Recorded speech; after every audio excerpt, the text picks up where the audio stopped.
আমি ভারতের পশ্চিমবঙ্গ থেকে বলছি। ভারতের অধিকাংশ ডাক্তারেরাই ভিজিট 500 থেকে 1000 টাকা নেই। এটা কি জায়েজ হচ্ছে না হারাম হয়ে যাচ্ছে? জায়েজ রয়েছে, কোনো অসুবিধা নেই, ভিজিট নেওয়া জায়েজ রয়েছে।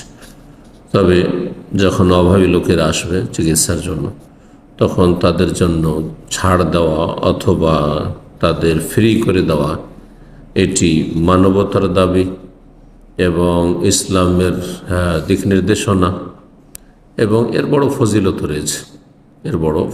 রয়েছে।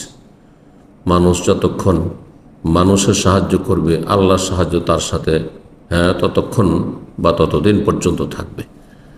এছাড়াও যেই ব্যক্তি কারো কঠিনকে সহজ করে দেবে, আল্লাহ তার পরকালে বালা মুসিবতকে সহজ করে দেবেন বা দূর করে দেবেন।